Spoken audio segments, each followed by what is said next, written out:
Hello, friends. Welcome back to the Loudlands, where we're talking about photography without the fluff and definitely aren't about gatekeeping. And today's topic is a tricky one, but I think it needs saying because we are getting into the season. You know it. We can feel spring in the air. Although we had a torrential downpour yesterday here in the UK, but we know the sun is coming. We can feel it on our skin. And we are talking about bluebell sessions, those soft, dreamy, ethereal bluebells in the woods, woodland shoots that flood our feeds every spring, and why I personally don't do them.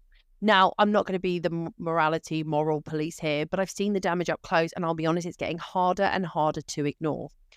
I've got this local bluebell patch near me.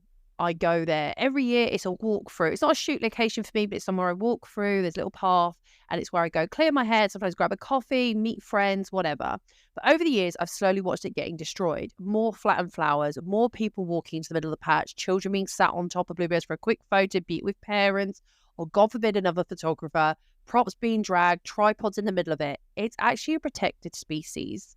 The British bluebell is protected. It's a fragile ecosystem, and I'll be honest, it's being wrecked by people usually who don't realise the damage they're doing. And I'm going to tell you, it makes me a bit of a Karen, I know, but it bothers me a lot. I always thought photographers were meant to leave nothing but memories and possibly the odd footprint, not squashed flowers that, if you didn't know, can take up to a decade to regrow once they've been damaged, which is utterly insane to me. Now, this is where it gets worse because even on YouTube, I've seen videos that are supposedly educational and they're titled like "How to Shoot Bluebell Sessions," whatever. And the person is literally stood right in the flowers, or cuts to a client holding a bluebell smiling away. That's not educating. That's spreading bad practice. But it's not just on YouTube, Instagram, TikTok. Something goes viral, people are doing it and they don't care to look at the legality of it. And these videos are getting views and people think it's okay. So more photographers, more content creators do it and are thinking, well, if they're doing it, it must be okay. But it's not. And we need to understand why it's not okay. Now, one of the things I hear from photographers, it's just my portfolio. I don't need permission, because that's something people don't realize. A lot of these bluebell sites are actually managed or even owned by various trusts and can sometimes be known as, and I'm going to get this wrong, areas of significant scientific importance or something like that. If it's called IS or something like that. But you do, if you're using these photos to promote your business, book clients, or grow your following, that is commercial use. You don't need to be charging someone on the day. You don't need to be invoicing them for it to be regarded as commercial use. You are benefiting from the images. That counts. There are many trusts, private landowners, and conservation, I can never say that, areas that do require permits for it. And as a photographer, you should instinctively think, well, that land's not mine. Who manages it? Who looks after it? And be asking permission.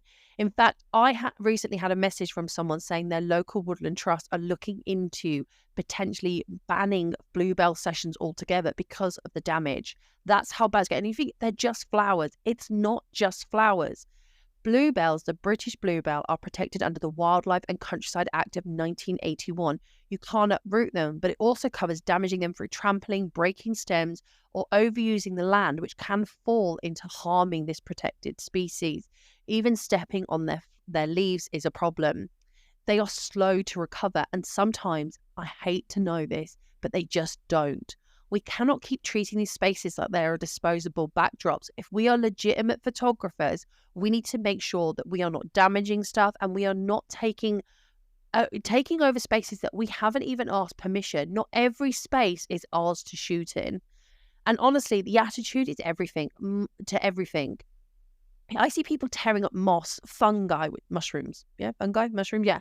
Orchid. I see people just pulling up daffodils, tearing up natural environments so they can get the perfect shot. Nature is not a prop warehouse and it doesn't owe us content. And yet there are photographers out there who think they do. And it's not just photographers. I need to preface, it's not just photographers. It's content creators. It's people out with their phones. I've seen it. I literally went through a little parkland near where I am, and one of the charities for cancer have laid loads of bulbs for daffodils out.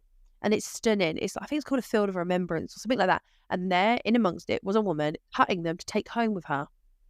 It's the entitlement that's gone wrong. I'm not quite sure what's happened here.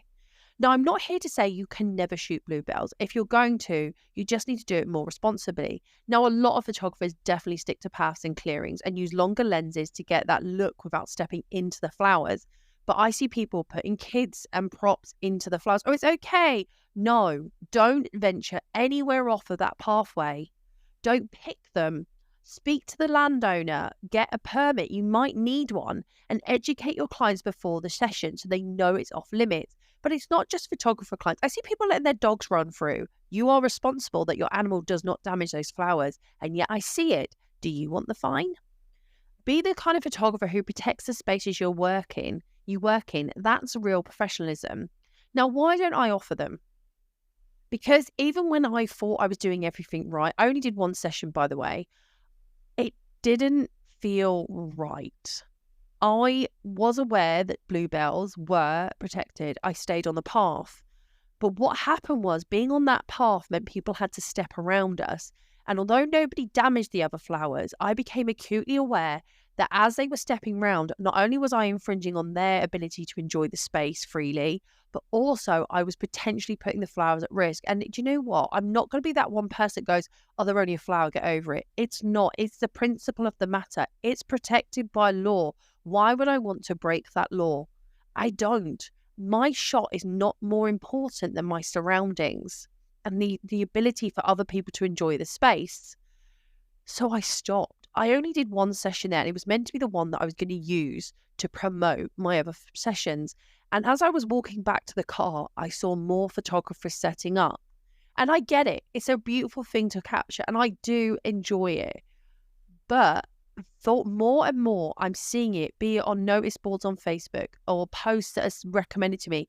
People are sitting their kids or their clients in amongst those flowers and letting them pick on them and pull them up, and it doesn't look good. Now, you could put in your post, please be aware that the kids were positioned away from they weren't damaging any, blah, blah, blah. But there are people who don't care, and they don't. And this is probably also to do with content creators more so, because they don't think that they need to get permits. And that is something that has always annoyed me. There are photographers out there who think they don't need permits. But content creators, people who call themselves influencers, who post on social media, who get brand deals, who don't get brand deals, but are pushing themselves to be content and they tag business. I'm sorry, go get a permit. You're creating content for your platform that you are hoping to monetize. Go get a permit. Why is it that it all falls on the photographers? Because we're not entirely to blame. I have seen a content creator, self-appointed as she was, walk through a field, right? A farmer's field. I was in the other side at a wedding, and I watched her walk through this field taking photos, and the farmer came out and ripped into her. This is my land. Oh, it's only for my Instagram. He goes, I don't care. This is my land. Get off. And she went on to create a video saying how awful he was. Honey, you trespassed. You have no right to stand there. That's his. Would you like someone to come stand in your living room? Would you like someone to come stand in your garden? No, it's not how it happens. But somehow we've decided that we're not interested in getting permission. And I am going to cover this in another video, and I'm hopefully going to get a few guests on to talk about this. So I don't offer them. I think they're great, and I have in the past had my own Bluebell session, but I don't offer them. And it's not about guilt, it's about growth. Loads of us have done Bluebell shoot, and I know people can do them, and they are beautiful, and I'm not here to stop it. But when you know better, you do better. And that's what I'm on about today. And this is a bit of a Karen one. We have to remember that our camera doesn't give us ownership to everything we see and every space that we want to shoot in. And we have a duty, not only as photographers, but also as people who are amongst us and living on this earth, that we have to protect things. And if laws are in place, there are certain things you don't do. We're the kind that want to leave no trace and just take photos, fine. Then actually don't leave a trace. Don't trample the flowers. Don't put a blanket on them. Don't put a baby. Oh, it's only a baby. It's fine. No, it is no. What is the problem? Anyway, I know this is probably going to ruffle some feathers and annoy some people, but I feel like it needs to be said. And I know it's rare that I would be quite so rare about this, but there is a reason. And it's not just bluebells I'm talking about. It's just the fact that I see photographers on numerous YouTube channels pulling branches off of trees to get a better shot. I'm just like, where is this sense that we can do this? Why are we doing this? I have even opened my own front door once to find a photographer stood in my porch of my house where I used to live, taking photos, and then asked me would I mind moving so they continue the shot. And I was like, you're on my private land. And they were like, yeah, but I went, get off. And it was the fact that I was the problem because I didn't want someone on my private land. Go shoot on the pavement. That's public space. But you opened my garden gate, wandered up my pathway, and stood in front of my house. What are you doing? Go, if you know, you get, do you know what? If they had knocked on my door and said, I'm really sorry, would you mind? I probably would have said yes. But to open my door to find someone already doing it, it's not the worst. Let me know what else you've seen. And by the way, if you really want to see some audacity, if you're on some of the social medias, put in influencers in the wild. Some of the stuff they get up to is insane. Okay, this has been The Loud Lens. I've been your host, Khandie. I'll catch you all in the next one. Take care of you.